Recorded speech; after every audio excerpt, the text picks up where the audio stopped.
Hey everybody, this is Rydo and we're back to Nino Kuni. Let's continue. So we need to run back to Yule and collect one more reward for stamps. After that point I need to kind of run around this area in particular and try and capture these guys, which as you can see, them running around does not particularly make that easy. I also have never actively walked all the way from the cave, Glittering Grove, or whatever it's called, and Yule, because this would have been past the point in which we would have had the dragon, and it's way easier to use the dragon to fly to places. Alright, let's see. Am I going the right way? Not particularly, but close enough. Let's double check with this guy and see if we have two. Yep. The one that rides atop a blue flower is the one we're looking for.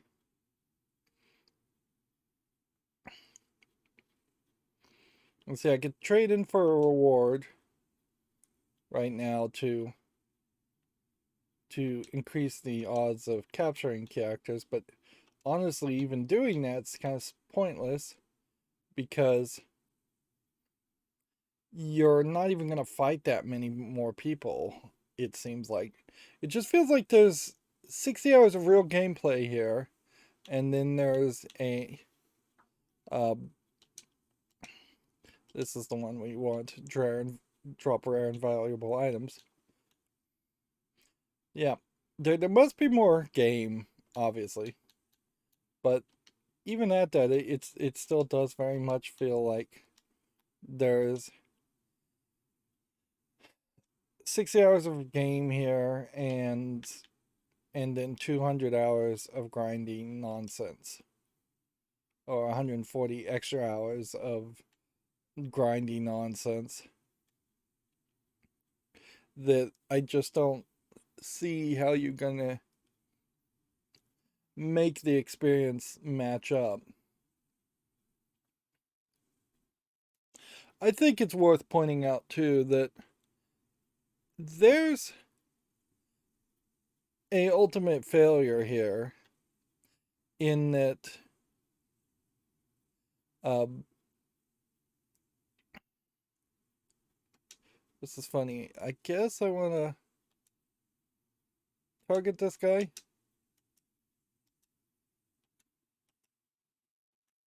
Hmm. And see if we can get some nices. Like, by setting and starting this game on easy mode, that really doesn't feel like it's given me an appreciable savings in time. I feel like I've spent just the exact same amount of time that I would have had I been playing on normal mode, with perhaps some small exceptions of dying a few more times. We've already died quite a bit in this game. Uh, we may also find that it is incredibly pointless to be doing this quest right now if I can simply use tickets to capture characters later on.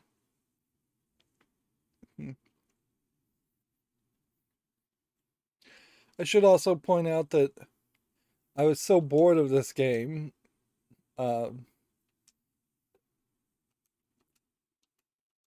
last recording that I spent several hours just distracting myself, goofing off, learning networking, computer programming stuff instead. Hmm. Hmm. Bind an enemy versus get the attention of an enemy. Hmm. Hmm.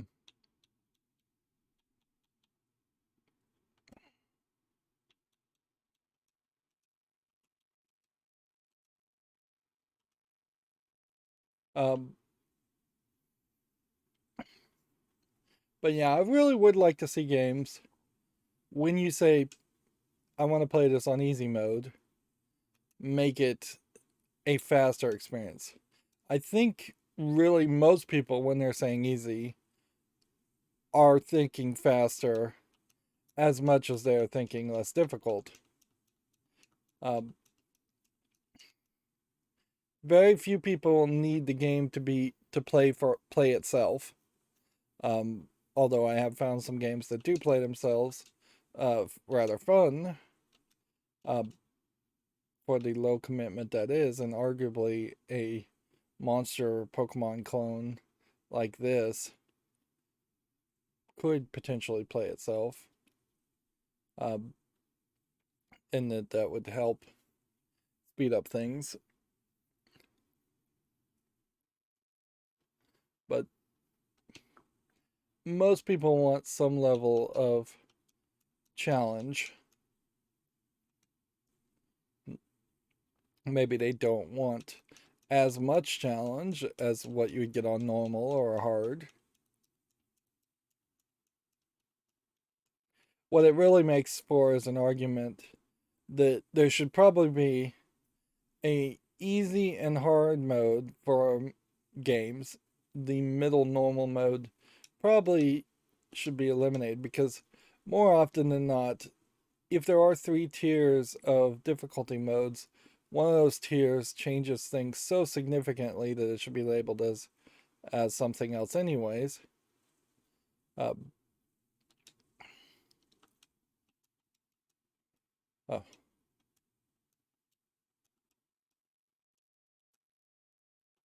um, but yeah, there should probably be an easy and hard option that you can toggle, and then there probably should be an accelerated or a uh, an abridged or normal option. Um,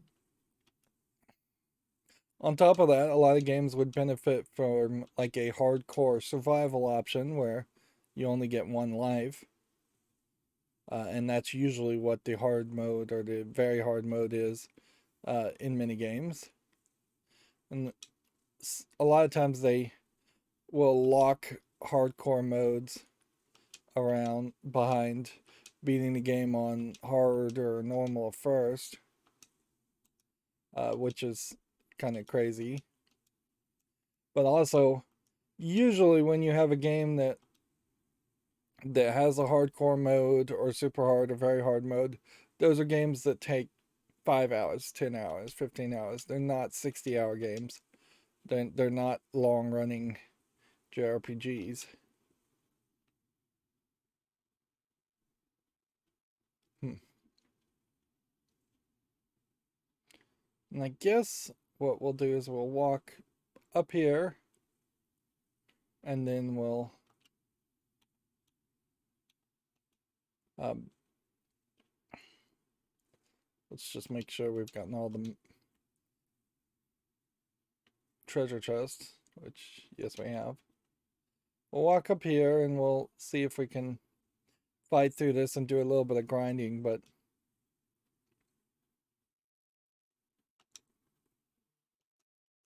hmm, hmm, yeah.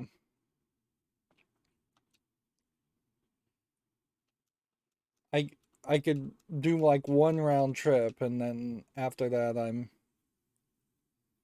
not willing to do anymore. Plus, I'm kind of wasting time. If I was trying to be smart, I would have immediately at the beginning of this episode jumped and fought Shadar, since we know there isn't more gameplay after that, or there almost certainly is more gameplay after that. Hmm.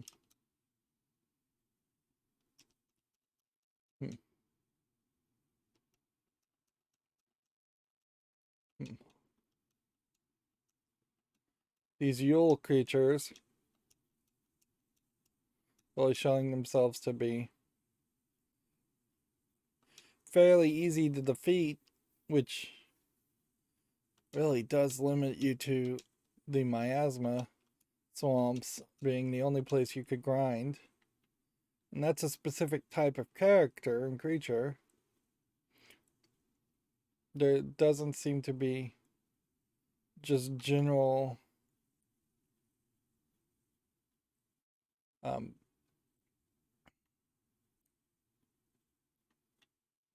doesn't really feel like there's just general places you can go to get different types of characters. Hmm.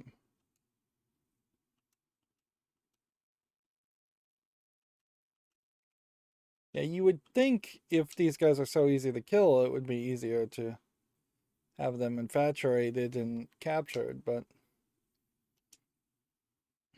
also upgrading the rare item drops felt like it could have potentially increased the difficulty of these characters, but that is obviously not the case.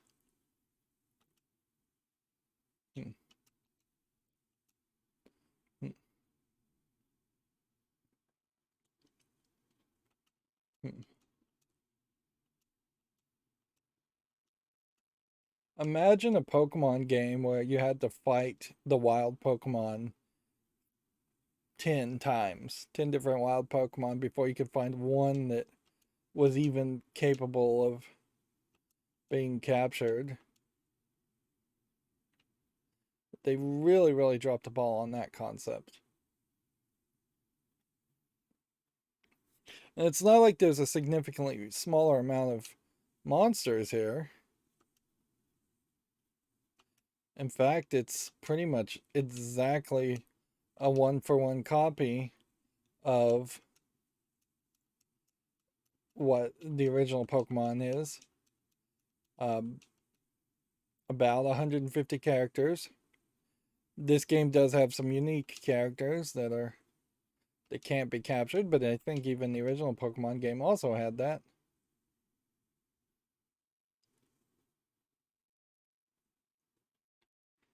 This will be our last attempt.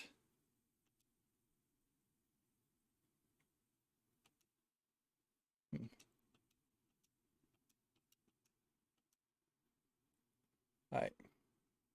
You know what? I think we'll do is I'll take this guy out. No, wait, I have to take out the other guy, don't I? Hmm. Because the last character won't ever be capturable. Hmm.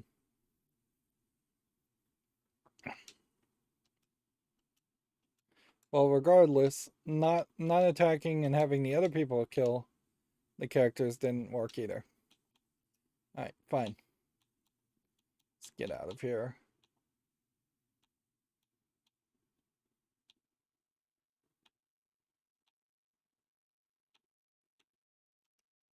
Let's go straight to the miasma marshes. Hmm.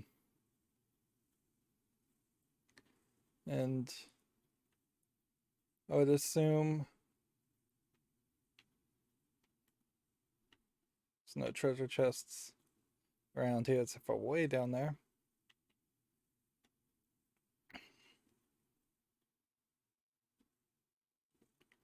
Hmm. Oh, here's an interesting question, certainly, as to whether you um,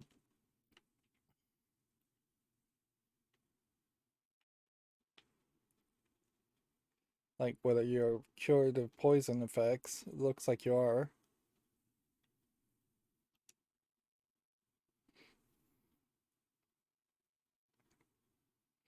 You really are not given a lot of indication or feeling that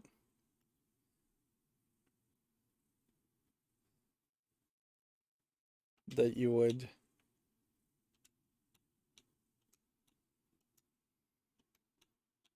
Come on, we're looking for chart chests.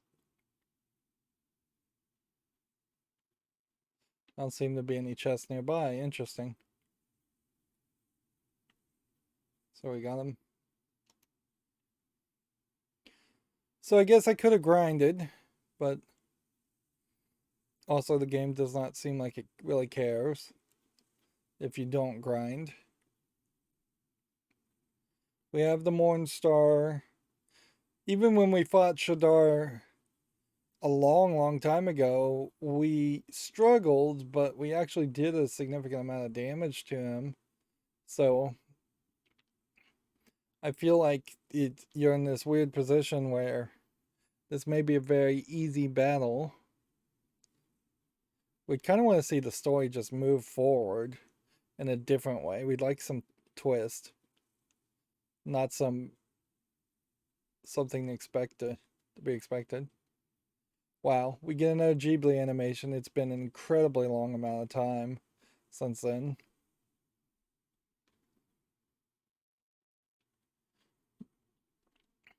The assumption here has always been in my mind that Ghibli was hired to do these animations and they either did very little or were paid very little, so they only made a bunch and then they were out. It is supposedly possible that during this time, Ghibli was kind of struggling, and it's always kind of struggling to make enough content to justify being in an animation house that's kind of expensive to run because of how they animate things, and they don't do things on the cheap like most other animation houses that send things off to Korea or Taiwan to be animated because it's pretty expensive even in Japan to underpay animators compared to paying animators in other Asian countries. Um, it is possible that all of these little cutscenes were test ideas, or a lot of them were test ideas that had already been done before Ni no Kuni even started. And as such, Studio Ghibli just sold something they had already made because they decided not to turn it into a full movie. Which, in all fairness, this would be a fairly hard movie to make and get released if the theme of it, when you boil it down into a 2 hour movie, is that the boy's mother dies at the beginning of it. He falls into a fantasy world only to reveal that his mother actually is dead and can't be saved. You would definitely expect a different ending if that was going to come out in theaters. Um, which there still is a high chance that his mother somehow is going to magically be saved on some level. The lines showing up on the sides of these horns don't really mean anything to me.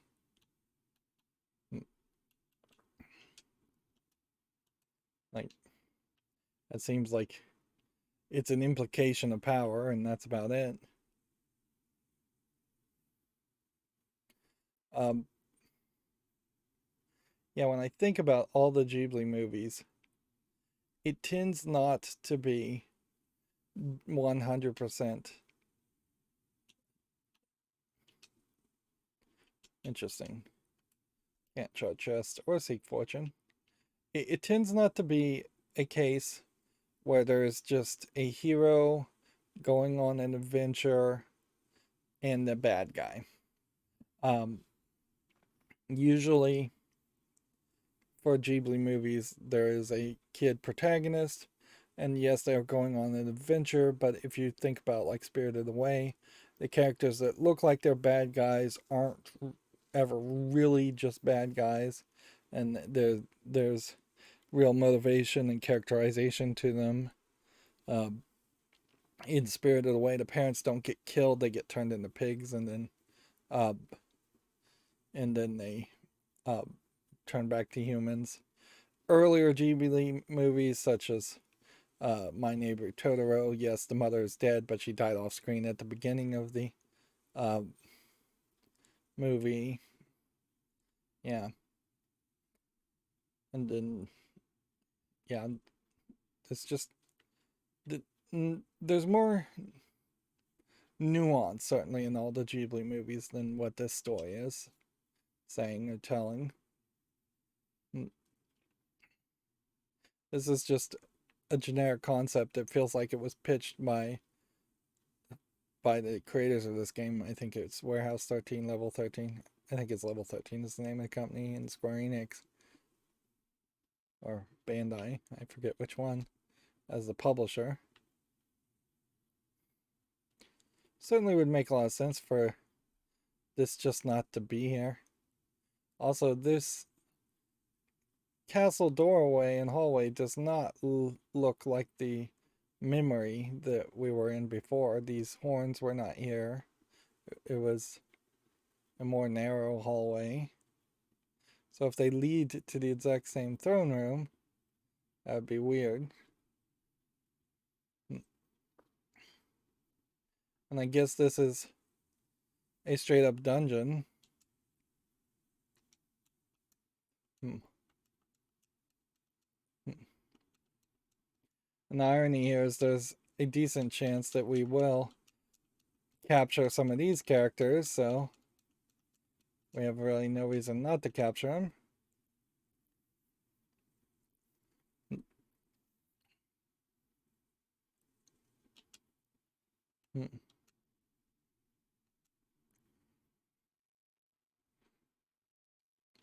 We can, I suppose, cast chart chest.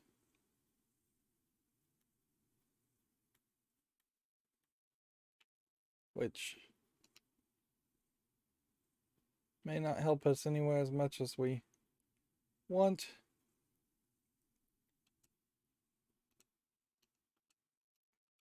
Because you actually have to map the area out first. Hmm.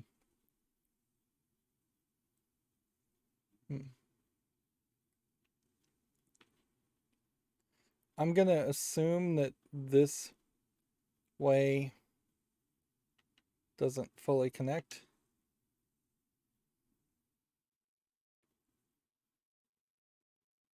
Okay. So we hadn't even seen that stairs were missing, and now we already activated them. That's terrible design. Certainly you should have been able to see missing stairs to begin with before you found the switch. Anyone else hear rumbling? There's something whirling in action, sounds like. Also, if you were going to have your dungeons designed in such a way, it makes a lot more sense to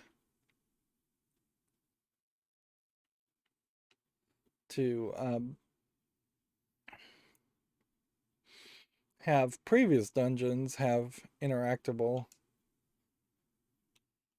actions and elements. I mean, you may notice these dungeons are incredibly small in this game, with there being really only a couple of keys and a couple of dungeons. Whereas if they had maybe taken some hints from something like something like the Zelda series, then you would have more consistent ideas that there would be several doors with keys, there would be a boss key in every area, there'd be a compass, there would be a map. You don't have to use all of those ideas, certainly, but some of those ideas could be considered. There could be at least one unique item in every uh, every dungeon that leads to one new unique ability. In this case, it would have made a lot of sense if there was at least one new spell that you found inside a chest inside each dungeon, and that new spell is needed in some way um, to potentially open the path and get to the end of the map. Um, it would make a lot of sense if finding a spell was both the key to get to the boss. Do you reckon that made another set of stairs then? Yeah.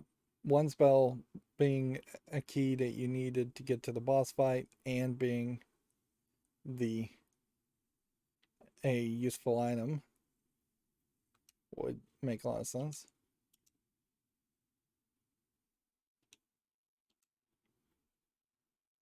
All right.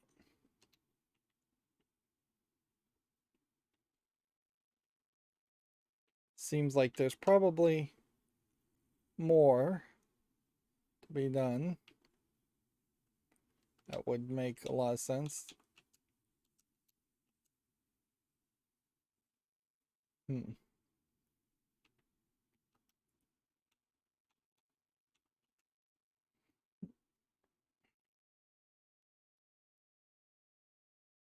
These thorns definitely do give the feeling of I'm not doing anything to make the camera twist like that. This is totally intentional and is definitely going to induce motion sickness fairly quickly. Hmm.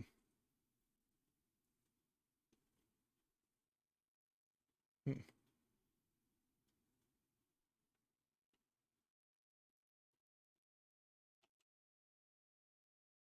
The weird thing here I would take from this though is that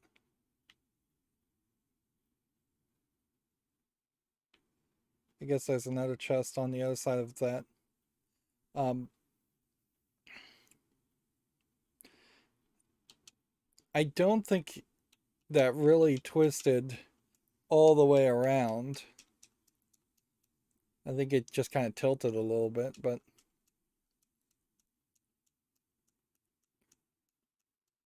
it's possible we start running into enemies that do more damage again.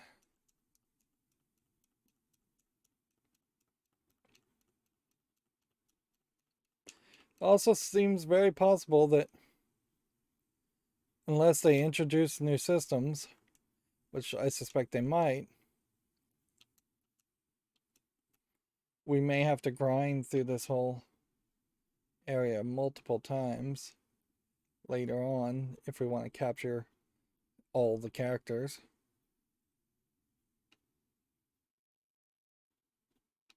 All right. Interesting.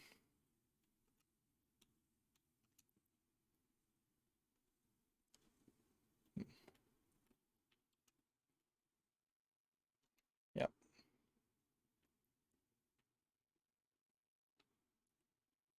Let's go this way.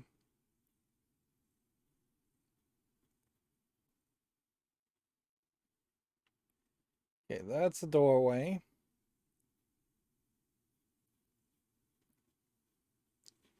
There's that chest.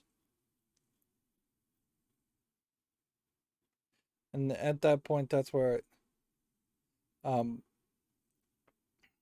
resets everything. This is definitely inspired by like the infinite stairs in Mario 64. I don't know if it's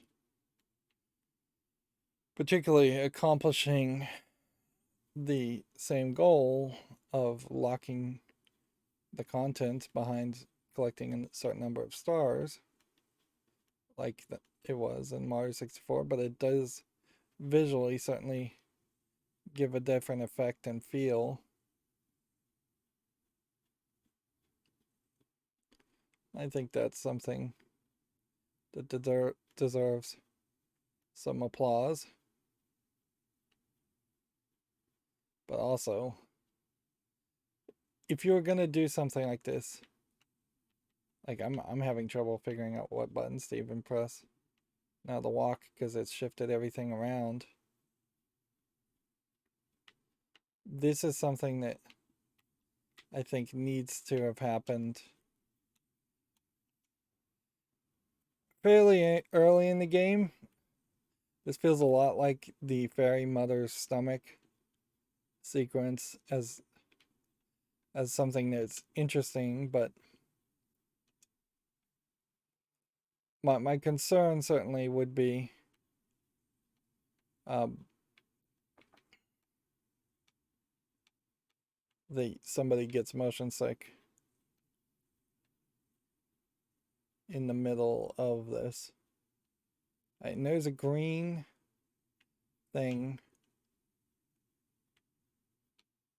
that we've got to figure out how we can face it and shoot. So we're looking for a red exclamation mark over his head. And I think I saw it.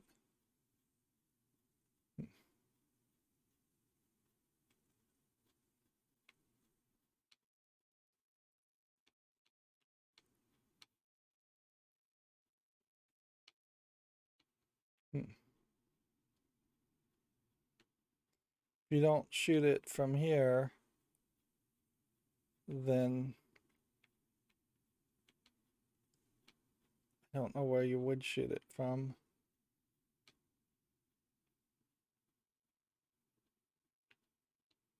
Like, where is the stairs, for instance? Like I have no way to move the camera, so I can't even see it. So I really don't suspect that the game wants me to shoot it from there.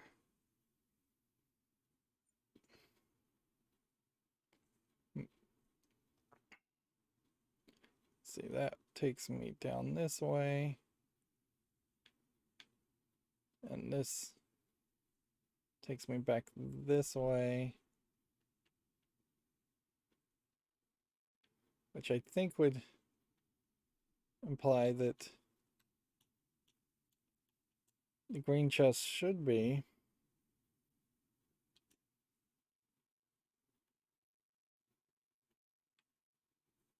Yeah, but I'm not saying it.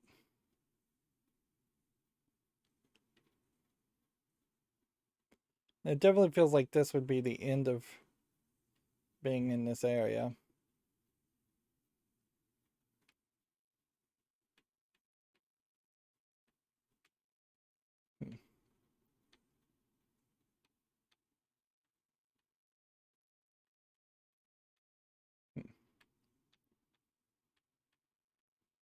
If anything, this just feels like this is a way in which the game is screwing out your average player of having any chance at all of getting all the chests. Because that seems incredibly unfair.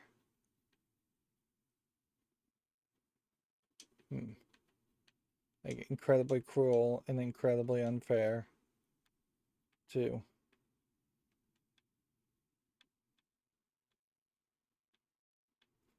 Make a player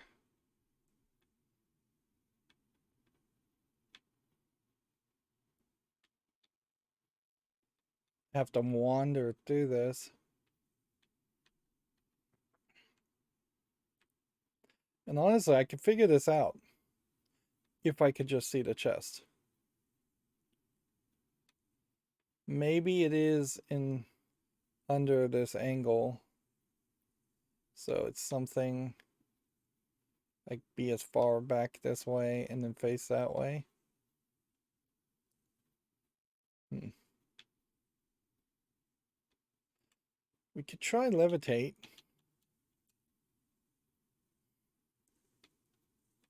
I don't think levitate's going to particularly help you too much, though.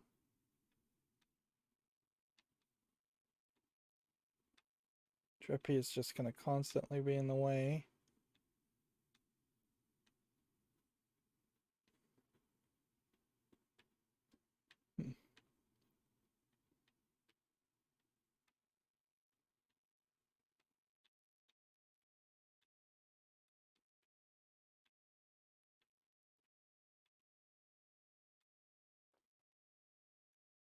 It is possible that the chest is actually on the other side, and that's why I can't see it. I guess that's what I'm gonna have to believe. Otherwise, I should have seen something here. Hmm.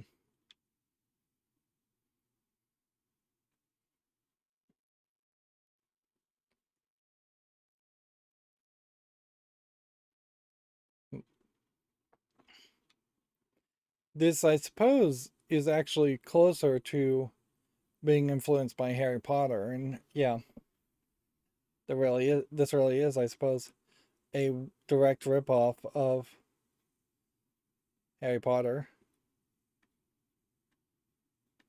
Oh, there's the green chest. So we couldn't have actually hit it from the angle we were on. Alright, so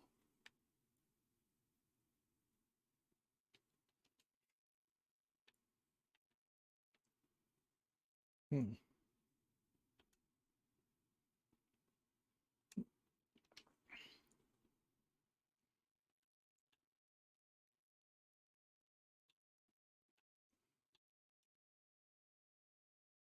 I guess I'll chart chests here, but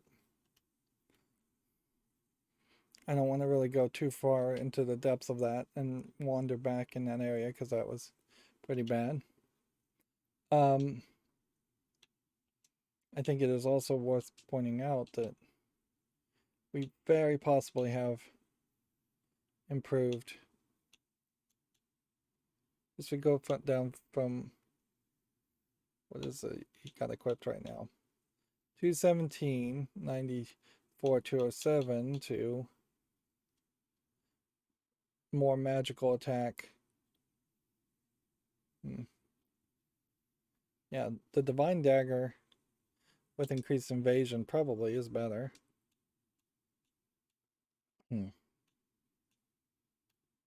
Trade-offs that would increase everything. The Eye Shard is better. The Woodsman's Life is better. Let's see. The shield is better with auto block. And I suspect we probably don't have anything that's super important on this. This could decrease movement speed a lot.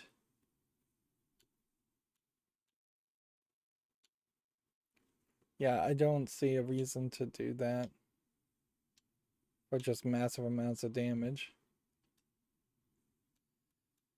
And then we would certainly just immediately get overwhelmed if we started to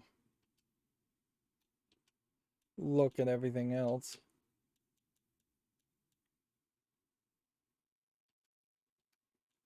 It may be the case now that we have some items, because we are picking up items that are very useful.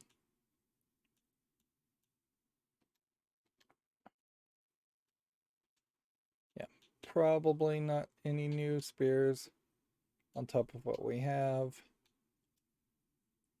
I think we already looked at the robes. So it'd have to be somebody that was looking for like a tusk. I could see possibly having an improved version of that.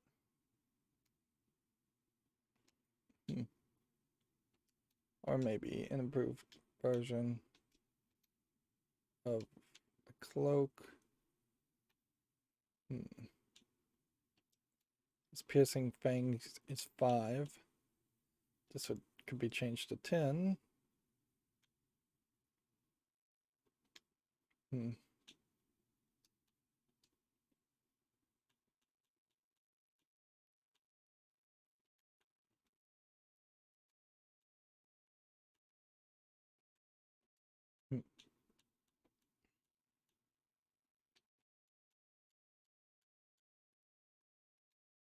Okay.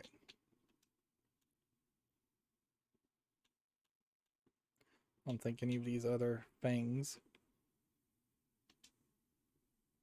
Well,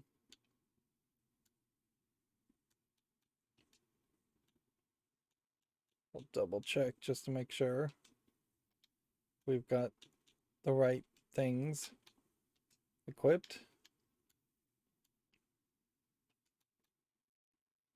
Hmm. And like Mornstar, obviously we wouldn't equip anything there.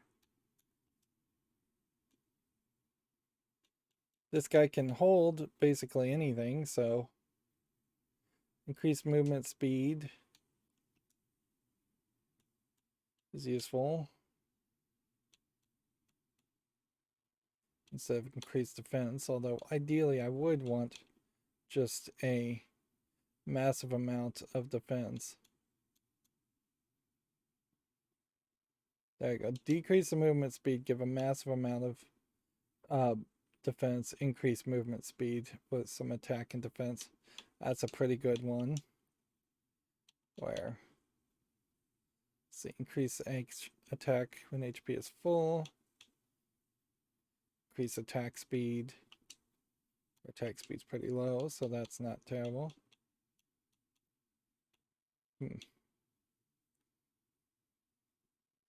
Increase familiarity. Things we need though are defense. Defense +3 may be our best bet.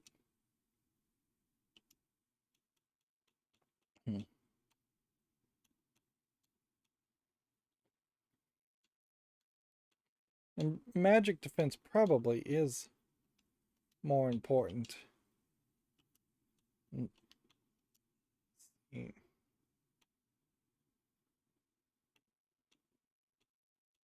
Two defense versus 5 defense.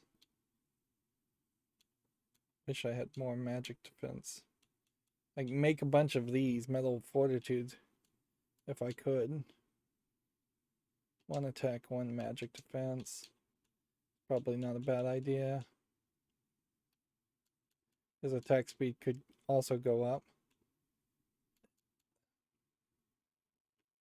Yeah.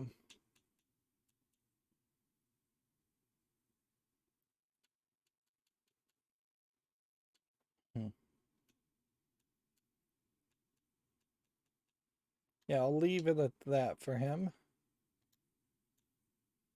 Okay. We're in the middle of this area, so now it's kind of a terrible time to be doing this, but let's look and see if we can craft anything. It's very possible we don't have any ingredients. A Soulfang necklace. We want to craft at least one.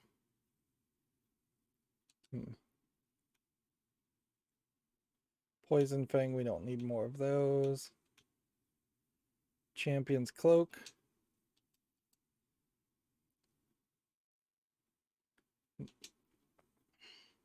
Extra defense and evasion. We should try and see if that works on somebody. So we made a cloak. I'll have to remember that.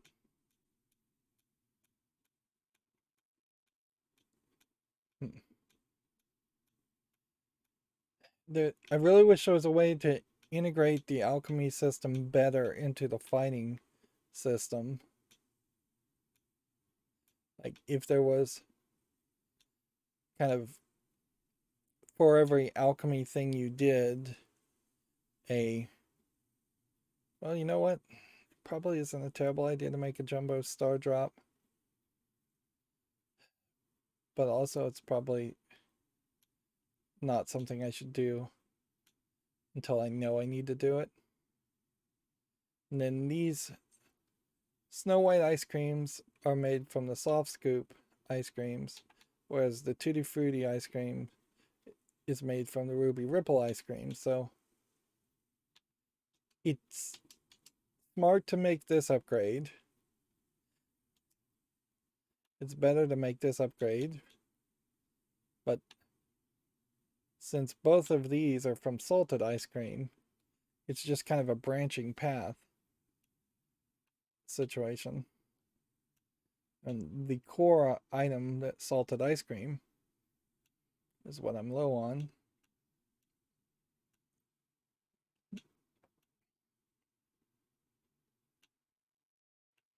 And it seems like you probably are perpetually going to be low on items.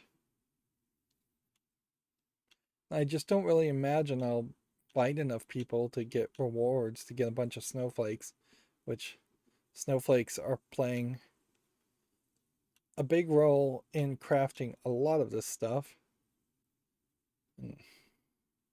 I can make cheeseburgers, but it's not particularly useful.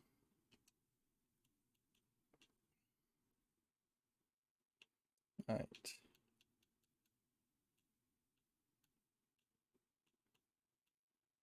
The only thing we'd want to feed to people would be magical attack patty cakes.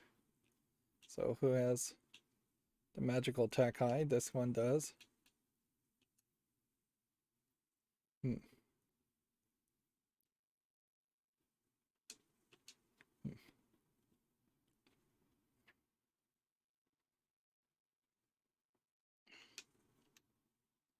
Okay. I don't think anybody else has magical attack. Well, this one actually does.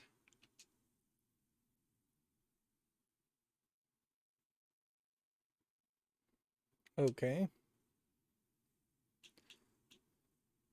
And then Sarsaparilla Sundays is magical defense, so who has magical defense? This one? Hmm.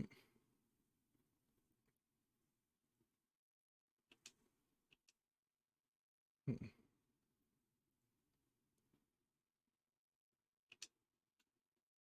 But the problem, of course, still falls under the fact that this does not really give you any kind of appreciable difference.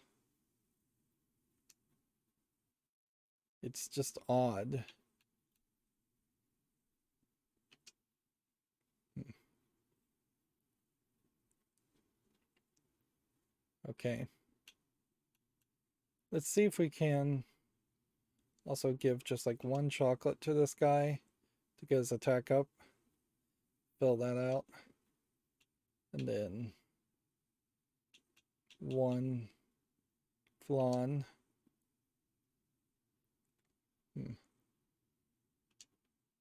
To increase defense since we'd already made those mistakes.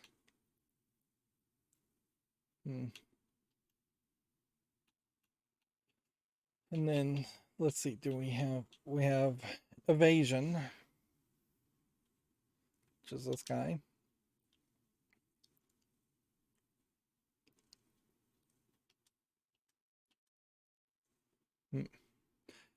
Seems oddly, even though I haven't really bothered to try to balance out any of this stuff, I have ended up still with fairly balanced out people.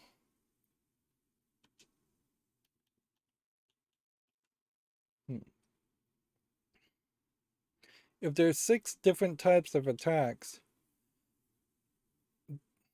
then for each character class, there probably are 6 different types of characters. So, yeah. There's probably an attacker that's under the moon symbol, a defender, a magical attacker, a magical defender, an accuracy character, and an evasion character. That would be how I'd assume it would all go down. Then we were going to see if we could find somebody wearing a cloak. This dead man's duds. Renders knockout attacks ineffective. That would be nice, certainly, to equip. So I think I will. Hmm. Hmm.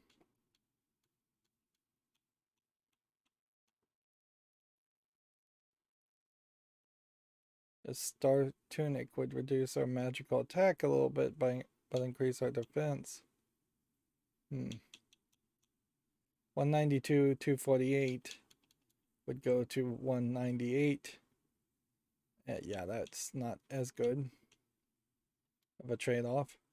A lot of times in RPG games, there needs to be just like a combined change in numbers or a better way to depict things.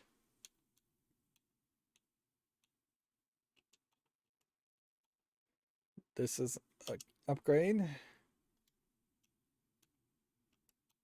but oddly, the cloaks that this character wears is not the same cloaks that are being offered here. Like this category, if you look at the top there, it says cloaks. This category says clothes. I can't help but suspect that this was supposed to be a all say clothes and it was just a translation mistake. Or it's a case that this is just mislabeled and shouldn't be called a cloak.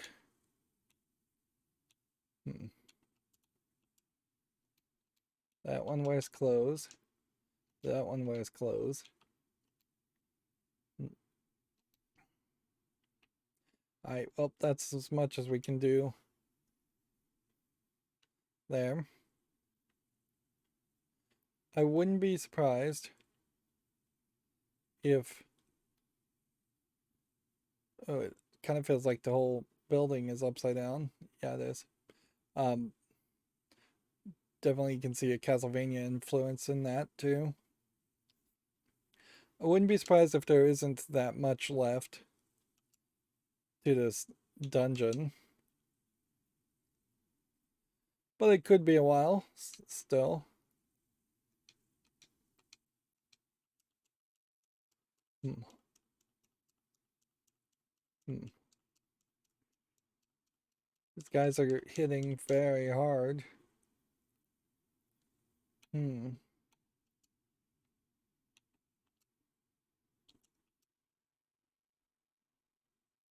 Hmm.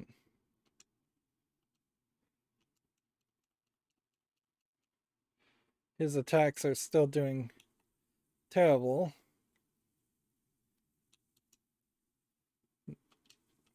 Hmm. Hmm. Hmm. Hmm.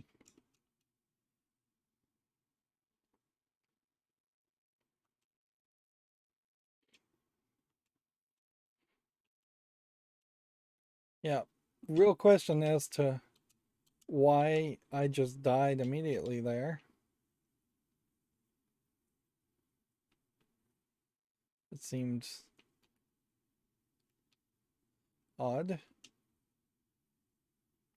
Hmm.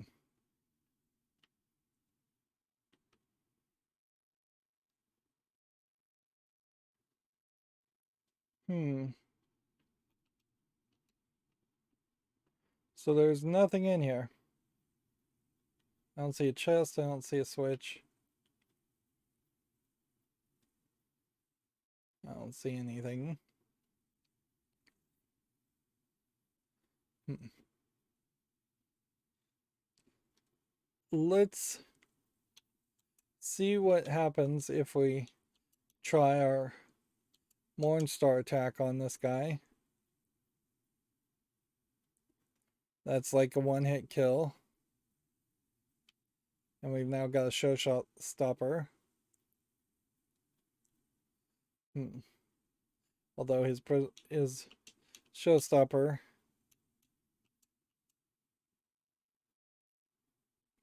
not that useful. What is the amount of damage I do if I just would go up and hit him? It's ridiculously small amounts of damage. to the point where that should not be the default attack. Hmm. I just cast Fortune's Full again, didn't I? Oh well, it turned out alright. Hmm.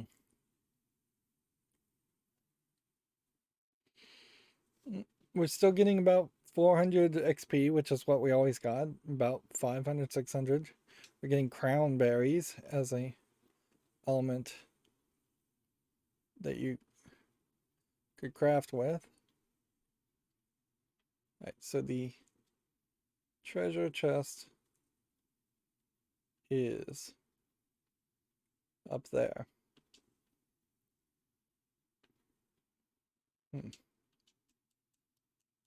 Hmm. So why am I not getting triggered to shoot it? That seems incredibly odd that they twisted it like that. Right. And we have now Giant's Axe, which I think we can assume will be an increase. Currently we have something that's 57 attack with an element of water. This would be 95 attack, but accuracy would go down 42%. This would go. This one occasionally stuns the enemy. Well, there's definitely an argument to trying this Grand Axe. Accuracy goes down, yes, but see if we could possibly increase accuracy by 1. That's not worth doing. Yeah, it sure doesn't make sense that you wouldn't shoot it from there.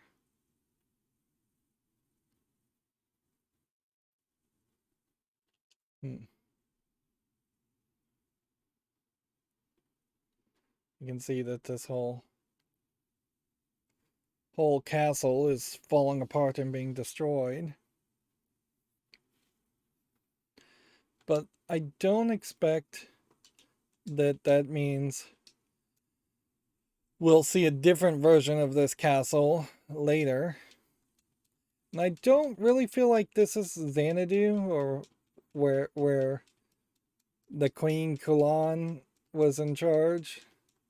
Maybe it is, but the book said that was a whole city that was kind of floating in the sky on a single spire of a mountain. So at best, this would be the castle after it crashed down from Xanadu, not the entire city of Xanadu. At least that would be my guess.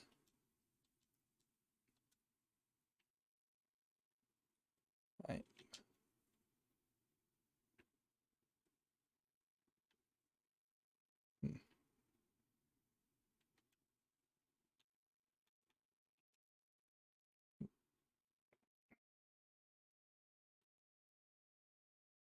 Should I attack this guy?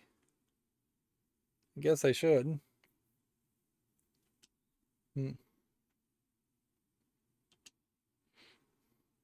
There's no rule that says you can't capture things in a dungeon, right?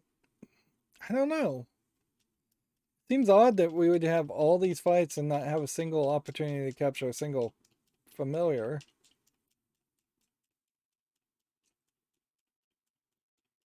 Maybe there is a rule that stops you from capturing things in a dungeon. Hmm. Hmm. Hmm. All this grinding is not really giving an appreciable outcome. I'd much prefer to do 2 or 3 levels and then go up 1 level and be one-shot killing characters. I definitely have played some RPGs where if you are 3 levels above an enemy, you're just guaranteed to win. Um, maybe in those scenarios, it's more of a case that you actually um, have to uh, struggle a little bit more for each level. Whereas this game is handing out levels like candy, and it doesn't really matter. It's handing out levels as a way of giving free health refills, where arguably you could have just made a system where the health automatically refilled after each battle anyways, or you could rest after each battle.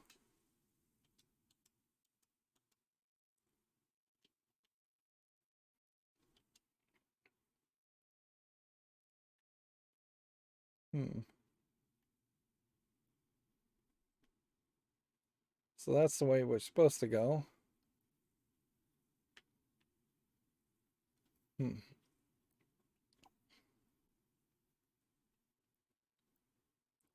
I'm running out of spells. This robot guy may be particularly strong. I'm totally stunned.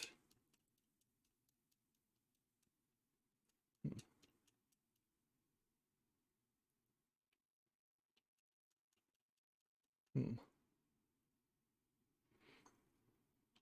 Hmm.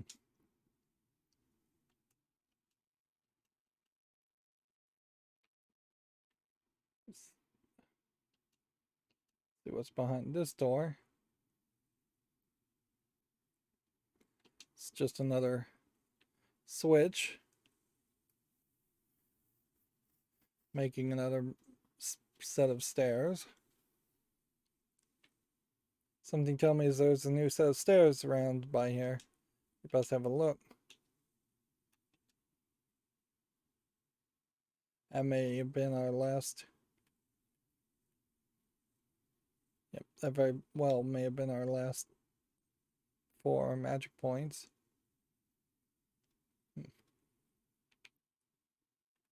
Right, well, if the map is not telling me to go this way, I should go check this way.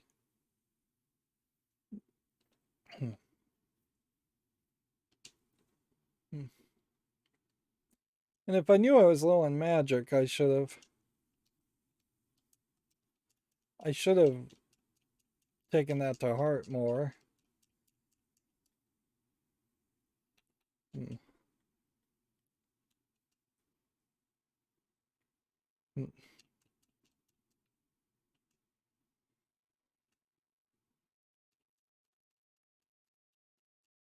Hmm.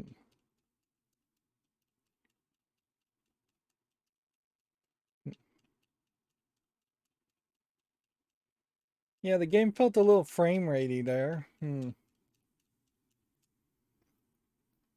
I've seen that before. I'm still trying to evaluate whether my computer is fixed or not. I don't know. I think it is, but also I need to make a special effort to um, put in the new video card and take out the old video card and see if the new video card is gonna work.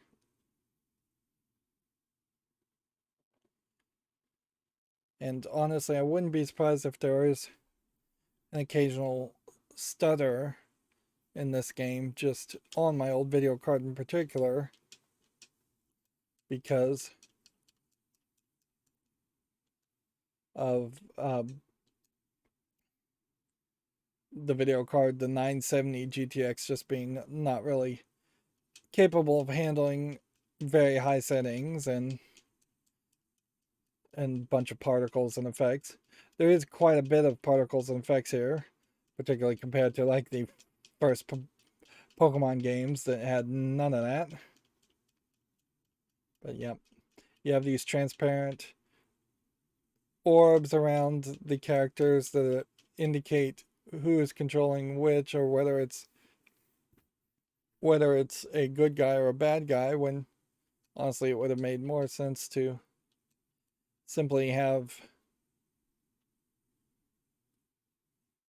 them dressed in a different outfit or distinctively look different some other way. And then you have different monsters with different textures doing different attacks. And you have the heads up display. Yep. Come to think of it, if I really look at the way these battles go out, there is just a ridiculous amount of text, which Japanese games tend to have a ridiculous amount of text anyways. But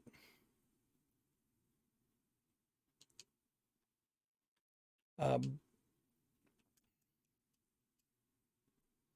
but yeah, there's a ton of text in the dialogue and a ton of text in the actual experience, where ideally from a Westerner's perspective you probably would want all of that to disappear and for it to be a 100% immersive experience when you fight them. Like, the names being at the top is something I don't think a Western developer would do. The health bars at the top is not something that you particularly need to show, because it kind of doesn't even matter. Because this game is not polished with its mechanics to a certain level where it makes sense to jump between one enemy and the other instead of just focusing in on one enemy and beating it to death, which is all I've ever done in this game.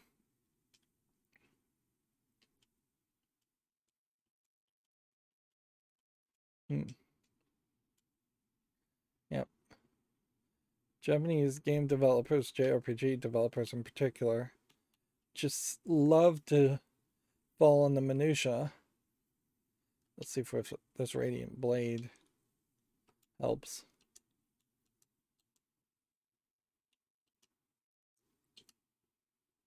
Right.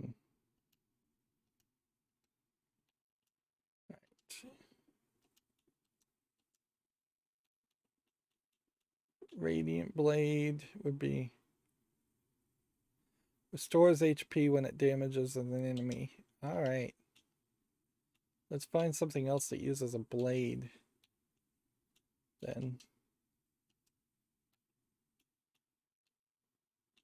See if we can increase this guy's stats somehow.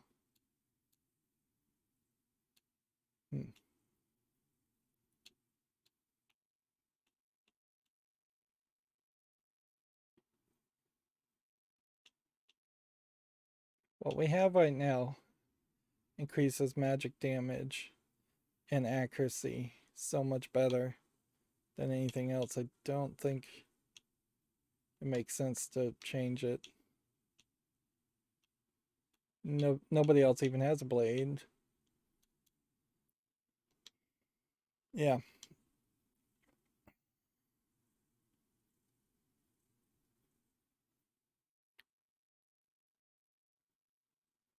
I don't mind getting into the minutia on this screen, even though there is a lot to the screen that is empty. And so some of these elements under submenus potentially could be on the main menu. The pieces of heart could easily be in the lower or middle right there. A percentage completion could easily be on the main menu. Alchemy potentially could be right in the middle of the screen.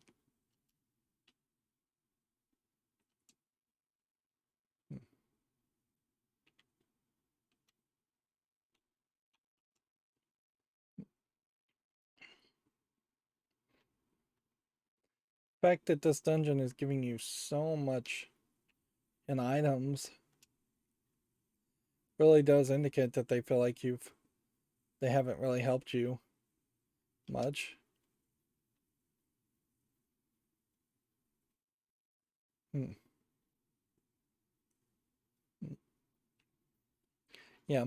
If they felt that you needed all of these items, wonder if those stairs have appeared this time. Let's go have a good look around. So they're making you walk back. You might as well just sneak up behind these guys and attack them and surprise them. Hmm. Hmm.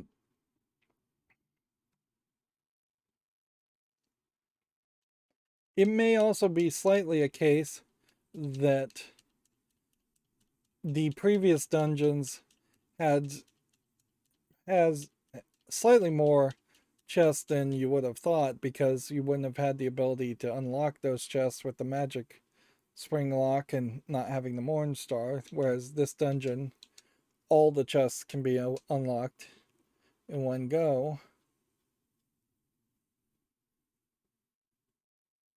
So I could appreciate that. That might be why I'm getting 2 or 3 extra chests, but it doesn't account for the 4th or 5th extra chest that we've already gotten. Hmm. Hmm. Hmm.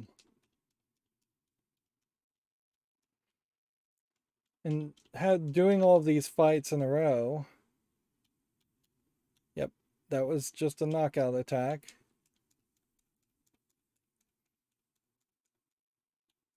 Like,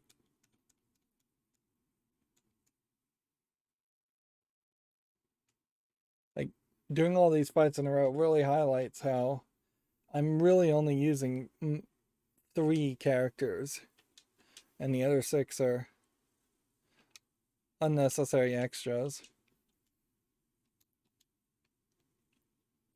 And the only reason why they are teams of 3 is because this is just copying ideas from Pokemon, and the only reason Pokemon did it is because there were so many characters, and the only reason there were so many characters is because they wanted a big number, which unfortunately is the reason why a lot of poorly thought out gameplay mechanics get put into video games, is that it is simply a number that a game developer can promise a game publisher who is funding the developer and paying the developer to make a game.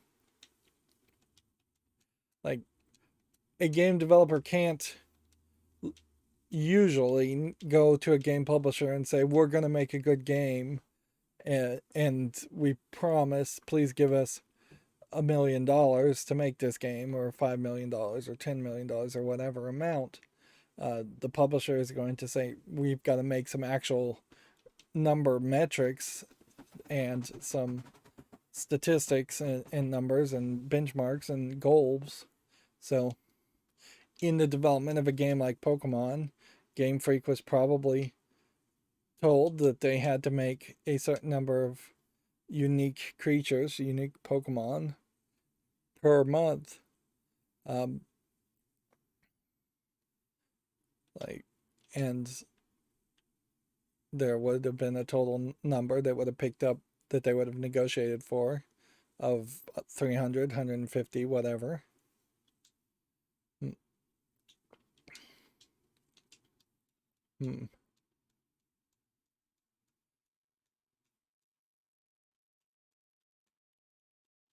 Which, at a certain level, I guess Pokemon is probably a game that doesn't really come from that unique of a concept.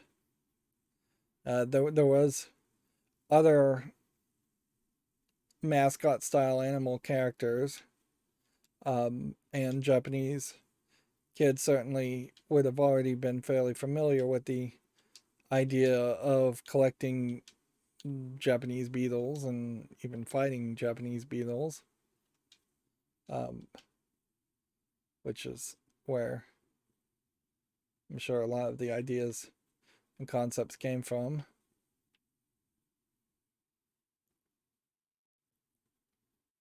Um,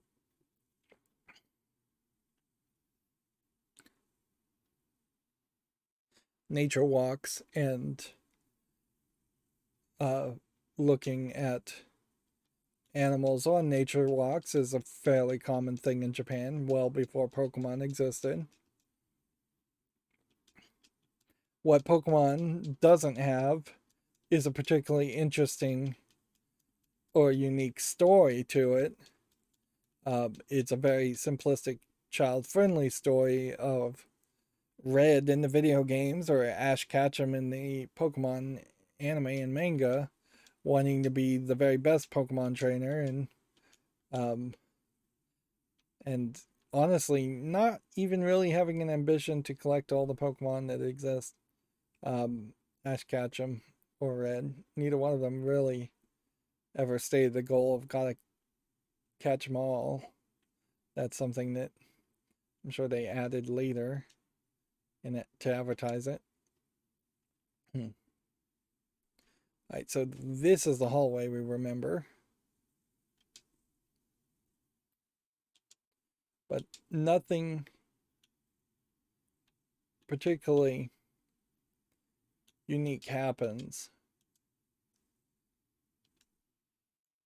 in the Pokemon games. You fight gym leaders, you fight Team Rocket.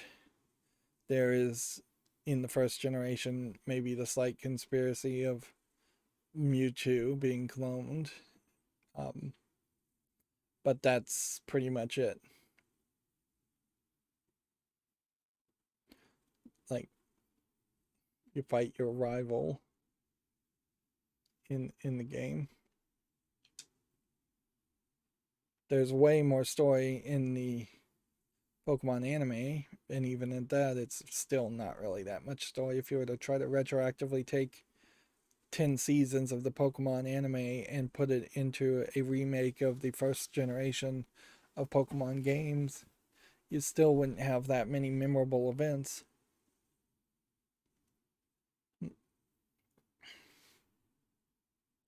And that's just the danger of having a kid friendly story, anyways, is that you can't do anything that drastic.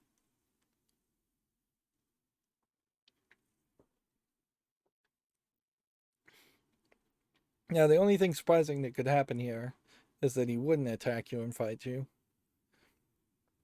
I imagine. Hmm.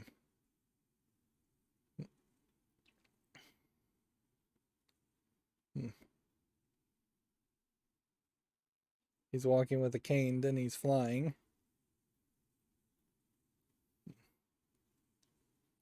Hmm. So Oliver probably is the soul mate reincarnated of Shadar. Hmm. Hmm.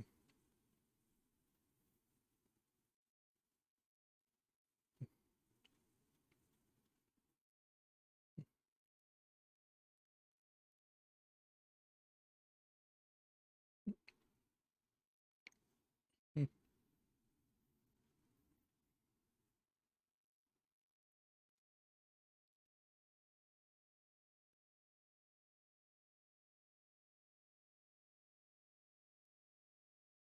Hmm.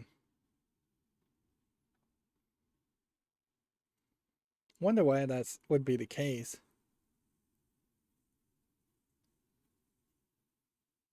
Hmm. But oddly, then what is brokenhearted in Oliver that you could heal? Or if you healed something in Shadar,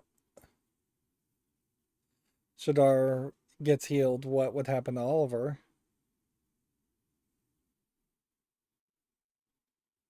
Hmm.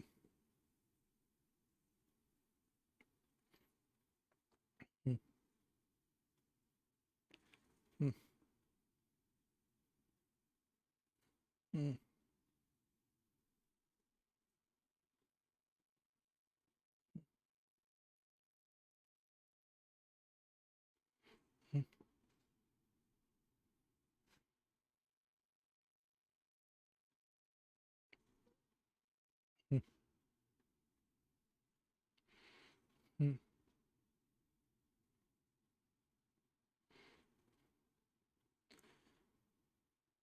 So Oliver takes half of his evil and gives half of his good away.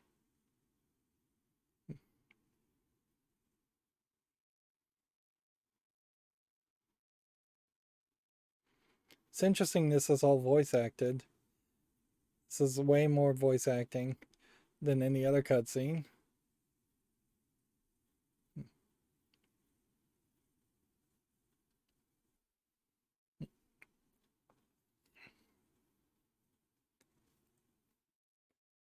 There's definitely a weirdness if there's a ton of evil in one person and a ton of good in the other. Does it free a bunch of evil and good, or does it neutralize a bunch of evil and good?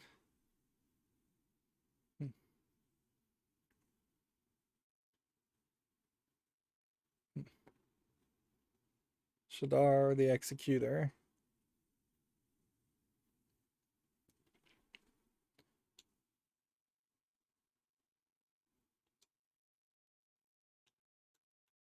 We'll try Mornstar.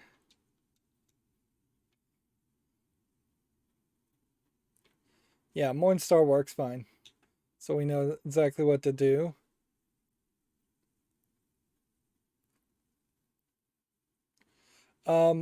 We don't have Take Heart or anything. That would be interesting if it was in here.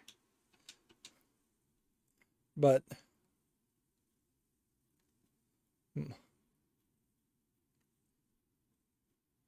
yeah, I don't think I have time to do anything that other than Mornstar.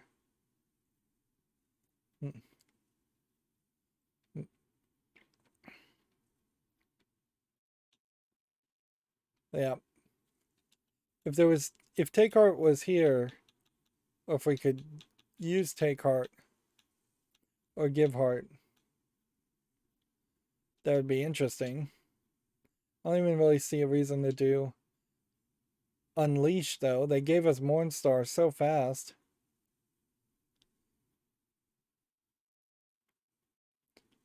And he does Evening Star.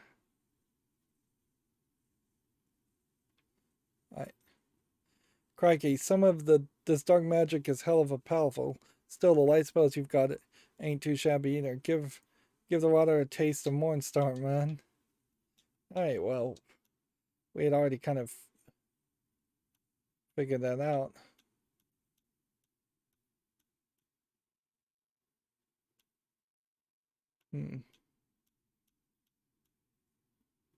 It's 200 HP to all allies. I think that's good.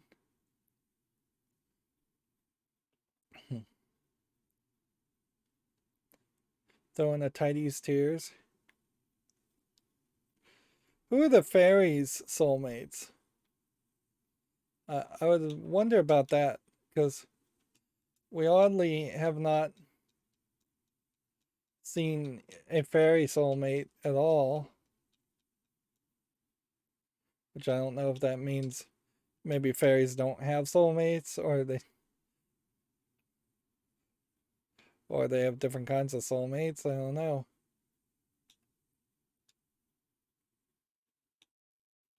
If we're in the middle of all of this, we might as well think about getting some magic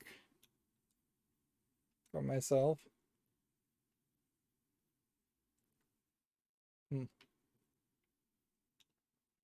Notice how I am like really far away, and yet he's still definitely targeting me and doing a bunch of damage. That was too easy. But I thought it might be easy.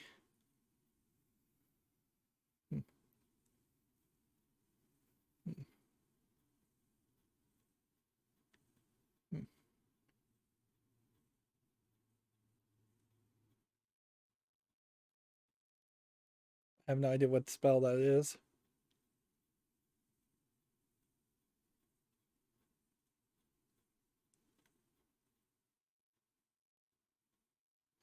Draw the opposite of that spell and see what happens. Eternal night, darkest demon of despair. So 2 fights in a row.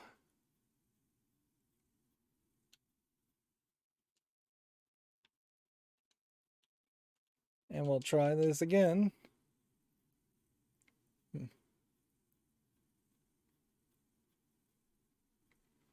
Let's see. While we're at it, let's see if we can. Why is Tiki Masala and Fish Burger restore the same amount of health?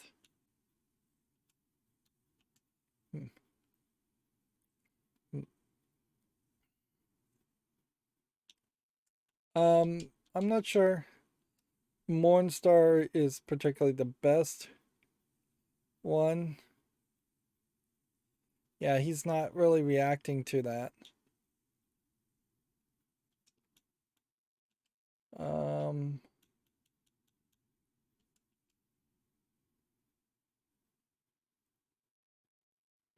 No effect. Ooh, I think he may straight up just be.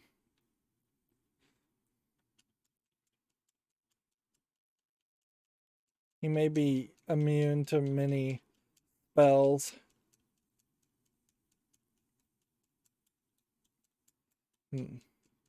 We may just have to do physical damage.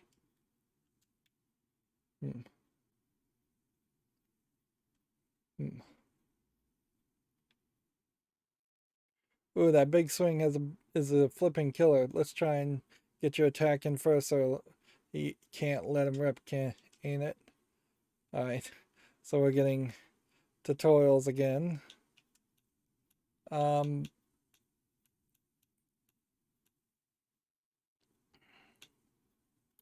Health and MP is not really what we want at the moment, so we'll go all out attack, spell, unleash, physical damage for 19, or physical damage for 21. Let's try devastation.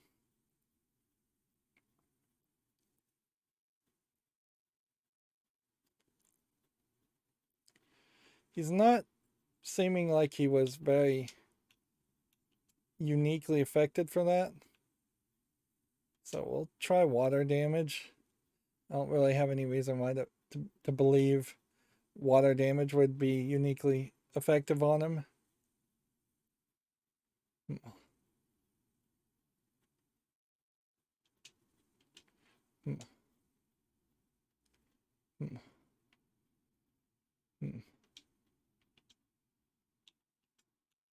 Let's see. Storm damage. Maybe.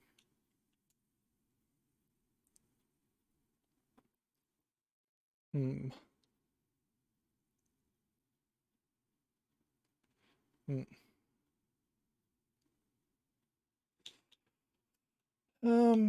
Yeah.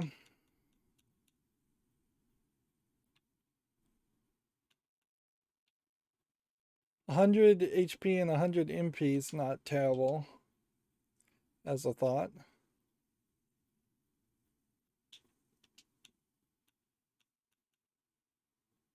And like, unless Pulse did something here. Pulse did 99 for 8.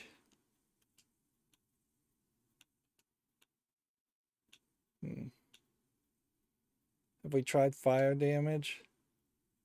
I think we probably have.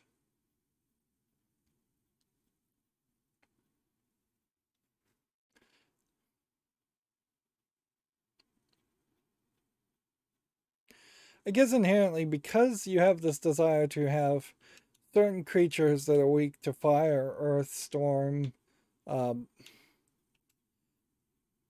of the leads to a scenario where then you want to create characters that aren't weak to those, to an element at all, and then you create the dark and light, and then they're only weak to each other.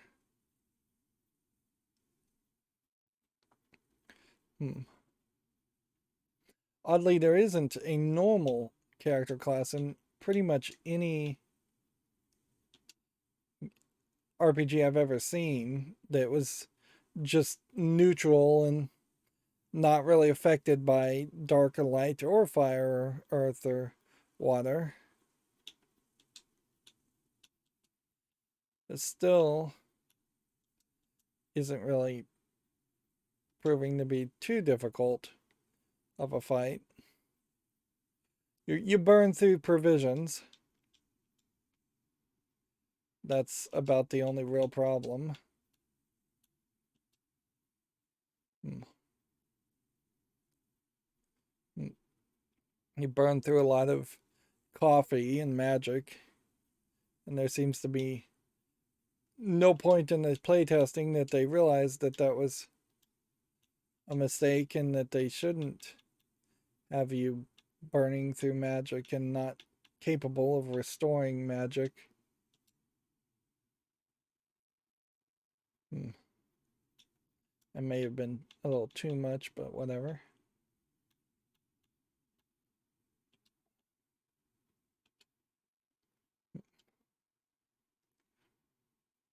Hmm.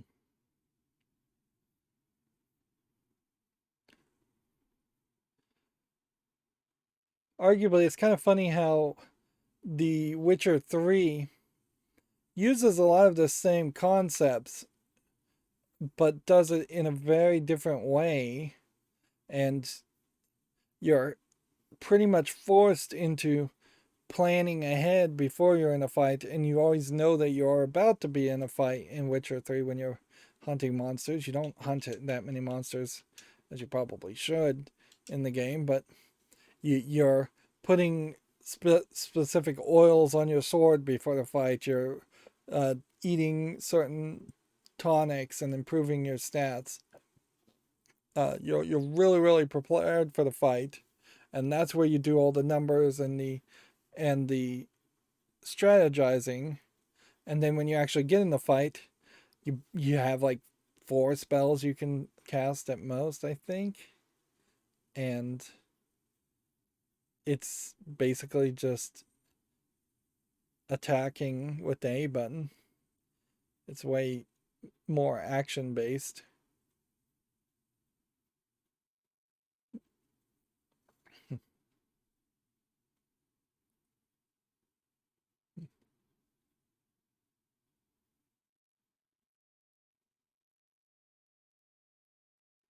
I'm surprised this is voice acted.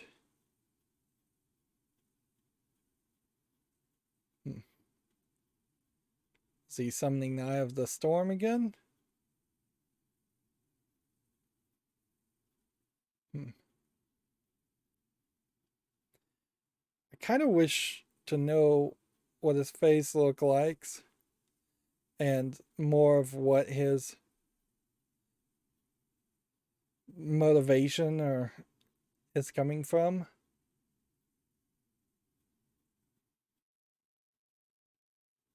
This is a badly animated effect.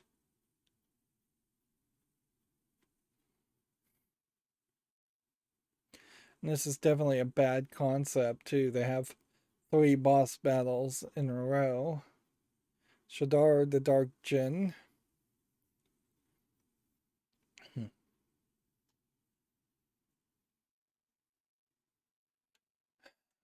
Well, I imagine this is back to just Mornstar. Hmm.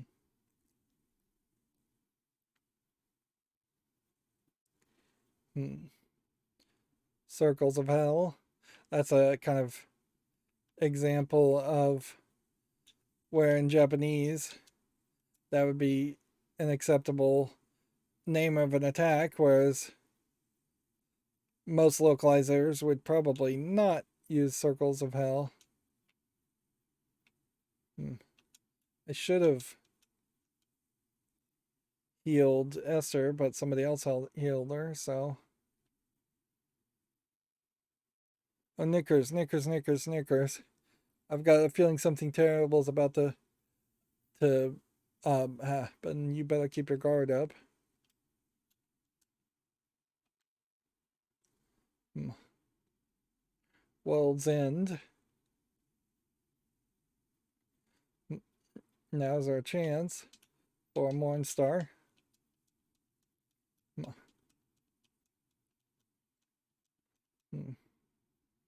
Which, while we're doing this, we'll...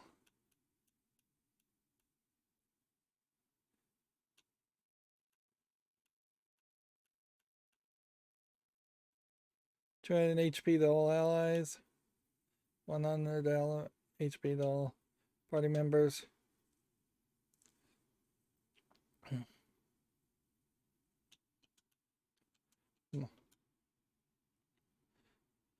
This guy just did, I think, a showstopper.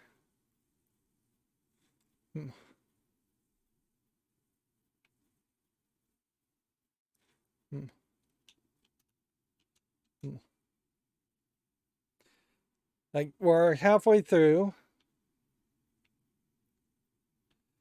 If he was to do that other attack again, though, I don't know if I would recognize his actions. Come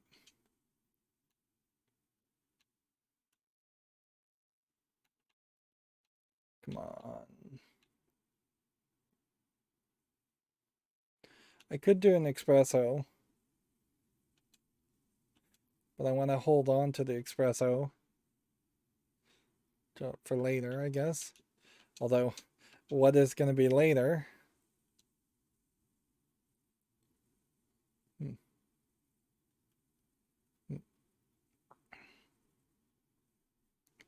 Right.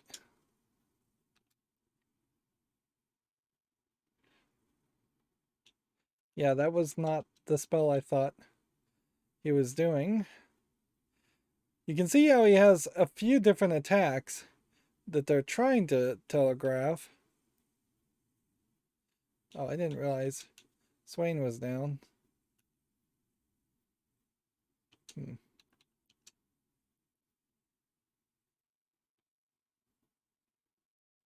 Hmm.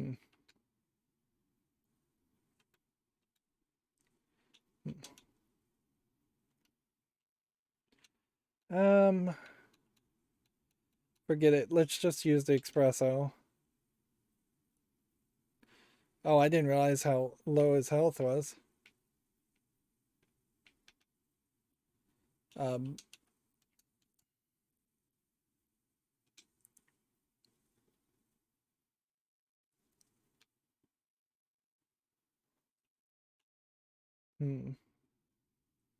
Swain's not alive, and I don't even think I need to bring him back to alive.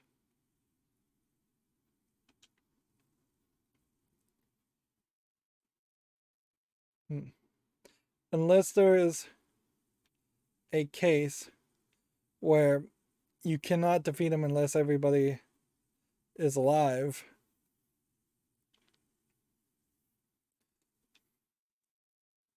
Yep, he's down. And we even get the We Won animation, which I don't think you usually get if somebody is down. But in this case, they probably made an exception. When you look at this, if this was actually the end of the game, we've gotten every monster of these 9 to their top tier. And you can see that most of them are struggling to get up to level 50. Some of them are as low as level 25. The main characters are struggling to get to level 50. It does not really feel like a game that would get to level 100. Not unless there's just a new game plus and you start all over again. And these level ups don't mean anything. The stats going up doesn't really mean anything. On a rare occasion, you get a new skill, but that's too rare. Third voice acted cutscene.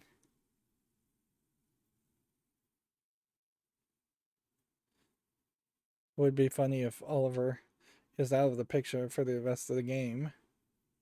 That's not atypical. There's been several JRPGs where a main character dies.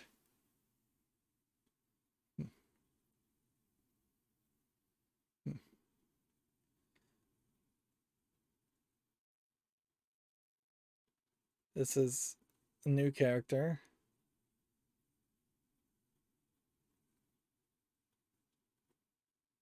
And we're back to what might be Ghibli animation, but I wouldn't be surprised if this was actually not done by Studio Ghibli.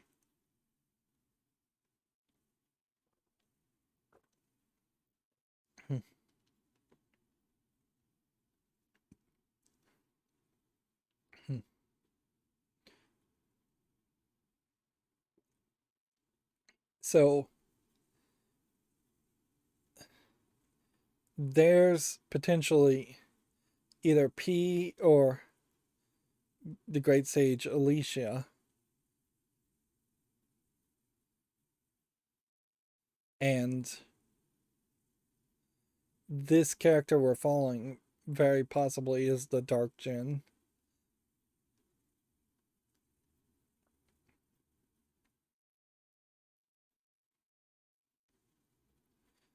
This would be the backstory as to why Shadar became. Hmm, hmm,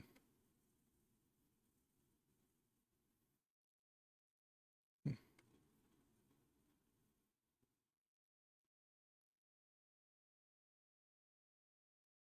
This doesn't look like Ghibli animation. Hmm, hmm, hmm.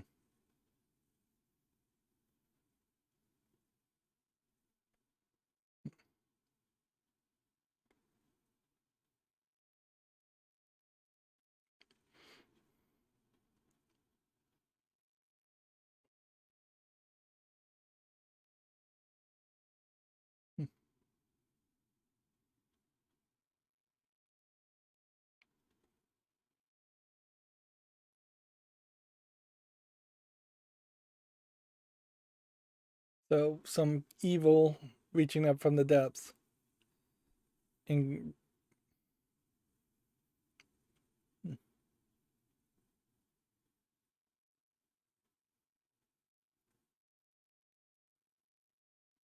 hmm.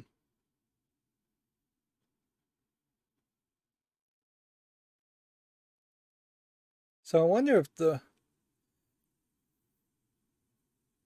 the White Witch cannot really affect anything in this world at all, and maybe she's trying to destroy multiple universes, multiverses, dimensions. That would explain the council certainly, as if there's 12 different dimensions she's rolling over. So now finally we get the backstory of the Dark Djinn. It feels like that should have just been in the Wizard's Companion or hinted at in other places. Um, it like sure we could get the full story now, but there should have been some lines of dialogues and reactions and hints around there. If the sage's daughter that he saved is Alicia, then that shows how old he is and how long this battle has been going on. Uh, but it also does not explain why Alicia wouldn't act with some more familiarity. Hmm. Oliver says, What was that?" We're now back to non voice acted cutscenes. Lucian, he was so sad. You saw it too, boy? I should not be surprised. We are connected after all. Shadar, let me tell you a tale. Huh? Once there was a man who prayed. He prayed for an end to war, and he prayed for power, the power to achieve his aim. But his prayers went unanswered. The man was driven to despair. So now you see Shadar's face. It's hideous, certainly, but it doesn't hint at anything at all. It doesn't look like Oliver's face by any means. Um, so there was really no reason to hide it. His despair became the power he so craved. They basically hid his face for the entirety of the 60 hours up to this point, just so the reveal of that cutscene wasn't spoiled in the first second, which maybe for young kids they wouldn't have realized that we were seeing Shadar's backstory, but for anybody who's heard these kinds of stories before. It was fairly obvious. Uh, the man was driven to despair. His despair became the power he so craved, and the dark djinn was born. So the man before, it really was you? It is a memory I cannot erase. Shadar, no, Lucian. If that was what you really wanted, why would you try to destroy the world? Hmm. It is oddly Japanese in thinking, or just arguably, I would say, stupid in thinking, personally, that Lucian would blame himself because he ran away as a soldier and abandoned his post, and then his general or people above him in the military decided to commit a war crime to punish him by attacking their own city and burning it down just to punish him. Like there's really no reason why you should blame yourself for actions you didn't directly affect. It's not like he knew going out that abandoning his post would cause your supervisor to burn down your city and kill people. Um, that is oddly shifting blame. Oliver says, "Why would you try to destroy the world?" Because that's my role, my destiny. I am the executor. The executor, what does that mean? But that role is at an end. I must leave this place. But you can't. What about the real you? You need not know my reasons. Know only that I must leave. But you are destined to remain. Huh? The link between our souls, it must be severed. So he's going to save him after all for kind of no reason. Um, I you'd almost wonder if at the end of this game you would have somebody cast breach time, go back in time to Lucian's, and then give heart of um, compassion or love or even ambition, whatever you would be the thing that would counter despair. Maybe all the pieces combined, and then you could change the events of everything. That would actually be very interesting if you had a story where you went back in time multiple times to destroy or undo the creation of the council to start with. If you figured out who each council member is, figured out when they got corrupted by the White Witch, and undid that corruption. Although I heavily suspect that's not the case. I don't even really feel like I'm going to end up fighting each member of the council. If I do, it's going to be a pretty pathetic fight where we just fight through 3 or 4 characters in a row, if not all of them in a row. Hmm. Huh? But I mean, our hearts, you can't. Be, be you, Oliver, and you alone.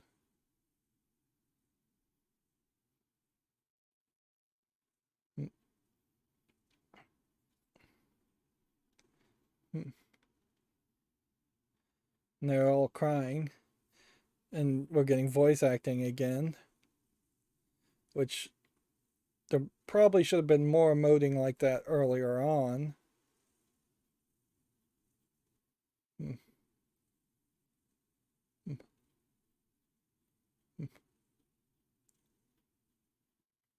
Hmm. Hmm.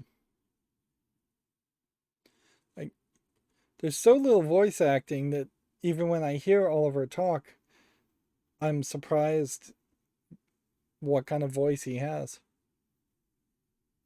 Hmm.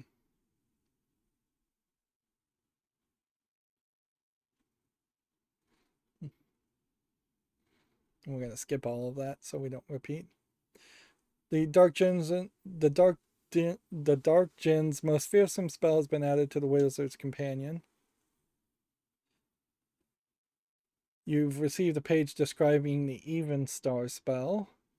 And boy, it's just totally in contrast reverse. So you did learn the spell, and that's probably the last spell. So this is how the tale of he who would destroy the world ends. It is a solitary fate, but mine was ever so. I was always alone. Question mark, question mark, question mark, you are not alone. Alicia, your son is with me no longer. Or have you come here to mock me? No, I have come to speak to you. How could she speak to him?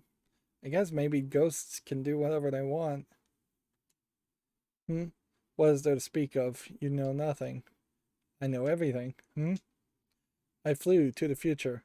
I saw a world shrinking in fear of you. The people were still afraid. That had not changed. But one thing did surprise me. It was a more peaceful age than the one from which I had come. There was no war. That was what you wanted. Wow, this is going to be some odd justification that Shadar, as a totalitarian, cruel dictator monster, unified the world together into peace out of fear, which arguably that probably would work in almost every scenario, but what you lose is not worth what you gain, even if you thought you did want that.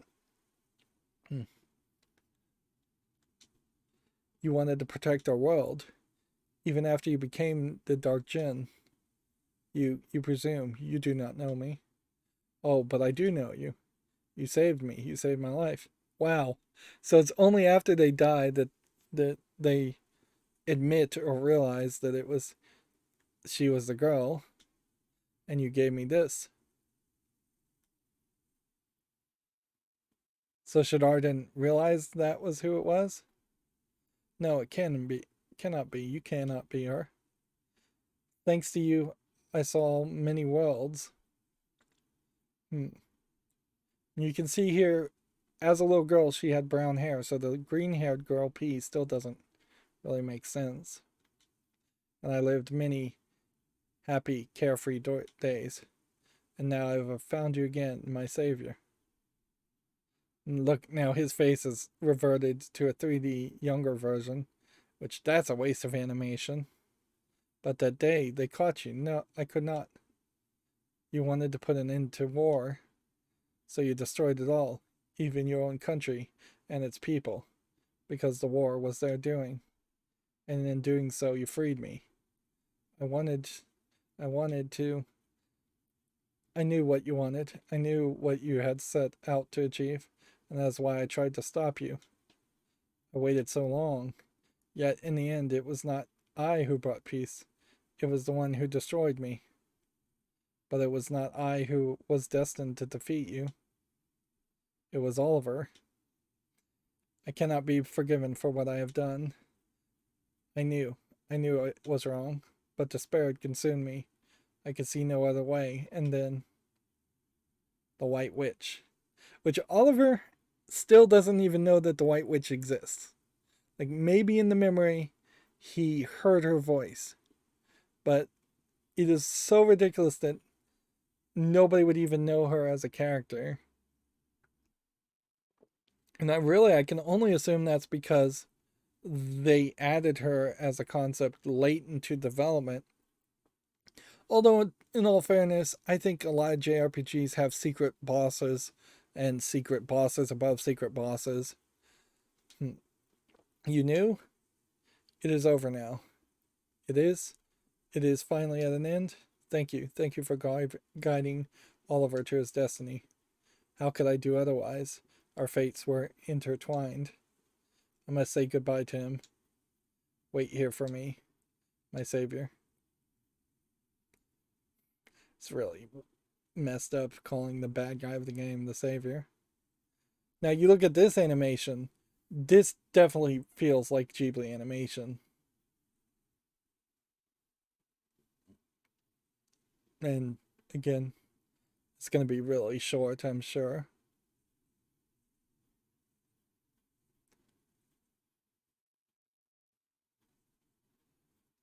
So he lost his clothes and went back to his regular dress.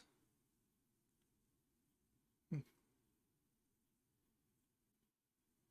wonder if the castle will let Xanadu be restored. Hmm.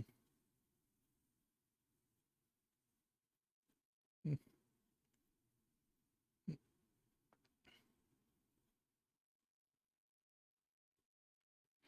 Hmm.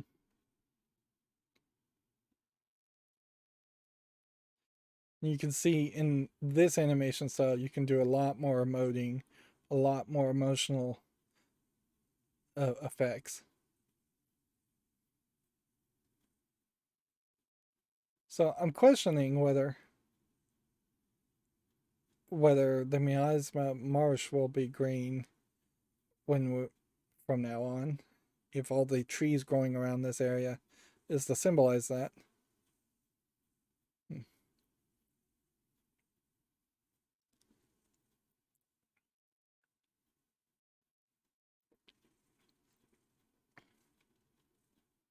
The fact they still haven't even mentioned the father is weird.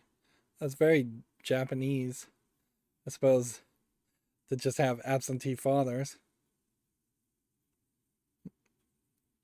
Hmm. Hmm.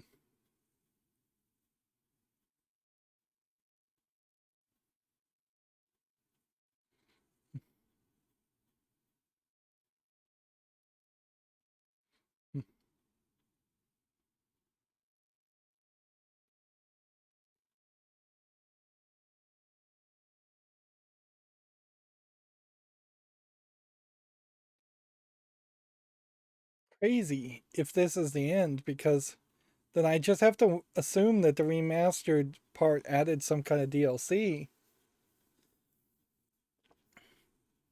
Either that or the council was supposed to indicate that there would be 12 sequels to this game, which arguably they'll try to do that, but I doubt it will succeed with all those different bosses.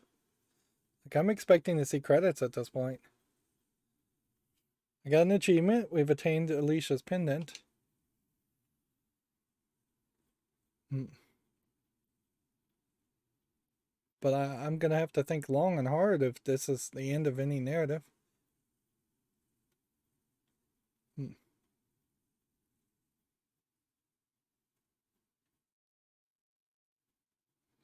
Hmm. I don't know why we need to recap that.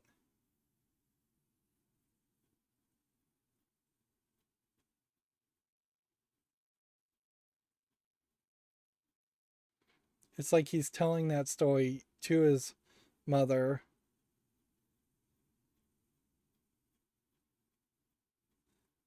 which uh, that gets back to the idea that this is just a hallucination. This whole story has been a hallucination. Who are these characters? Those are totally new characters. I've never seen them.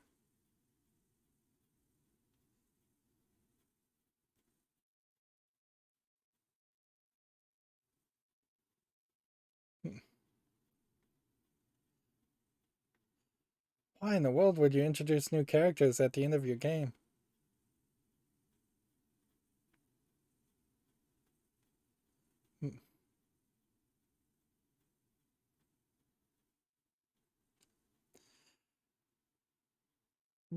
This really goes to show how much better the game would have been if it had been fully voice acted, or at least way more voice acted.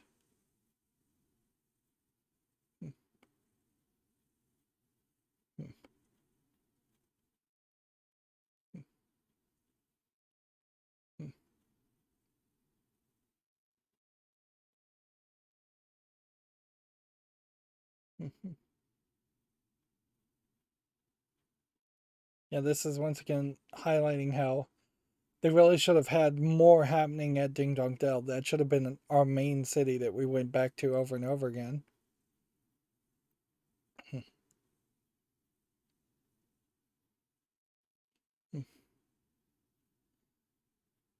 You can see the arguing family in the background.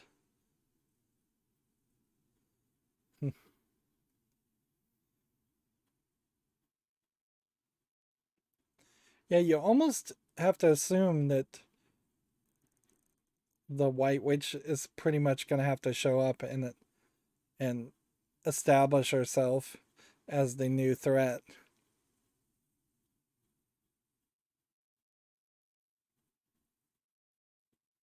Wow. Okay, the world is at peace once more. Time to celebrate. This is crazy, to say the least. Um,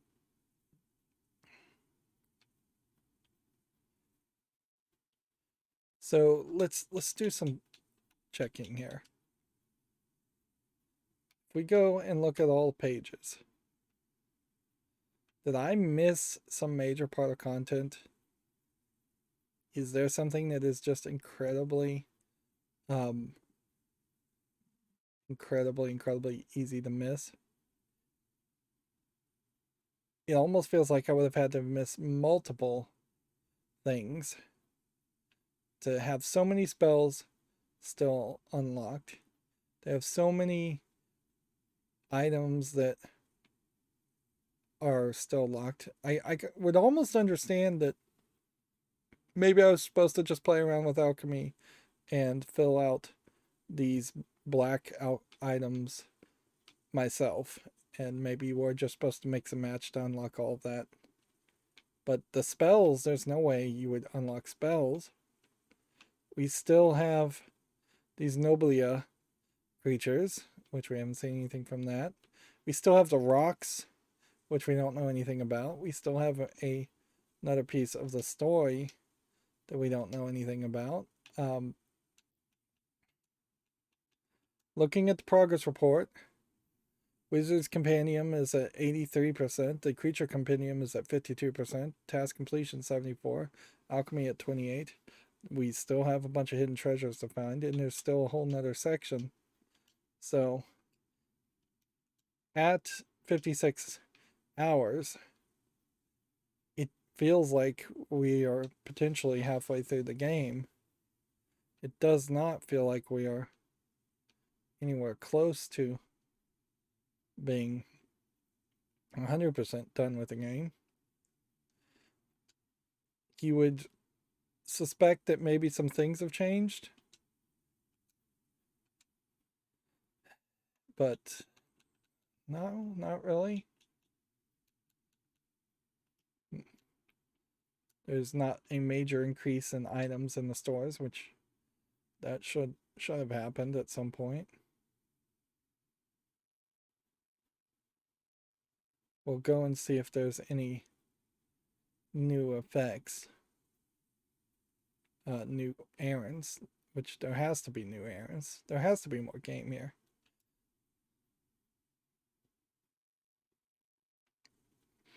What you do run into as far as a problem, no new bounty hunts. Still haven't done anything that would have unlocked these last three abilities. I really don't see anything in this game that would have led to feeling like you could make it a live service, something like World of Warcraft, where you're just adding more content constantly. I don't blame them for making Ni no Kuni 2. I do blame them for kind of making Ni no Kuni 1 and 2 bad, and I definitely blame them for making the mobile game full of microtransactions. This does feel like a world that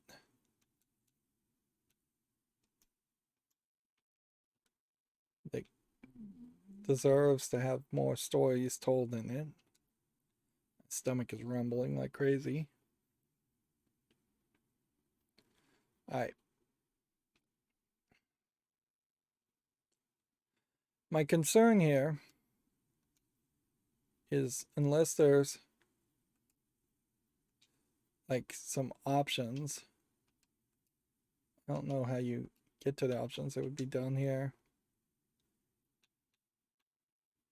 Yeah, unless the credits are just on the main screen and that's the only place you're going to get credits. I suspect we're going to be seeing major cutscenes and credits in the next episode. Worldwide, well,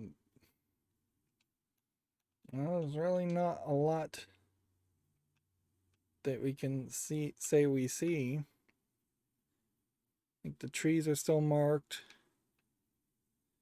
and the rocks are marked, but we don't really have a spell. We can see that there is a new thing on the map there, though, a whole floating eye that wasn't there before.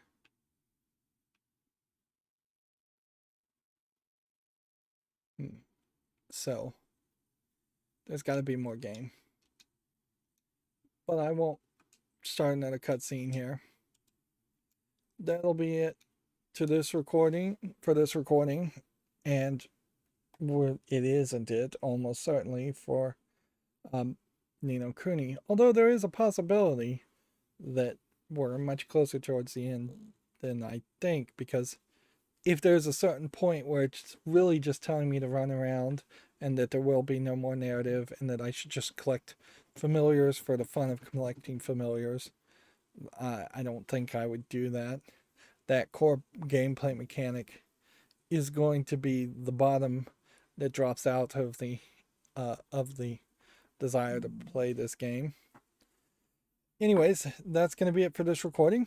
As always, I ask you to like, share, subscribe, comment, and watch every second of my videos. If you want to further follow me on any social media sites, there's a whole bunch of links down below. Thank you for watching. Have a good day.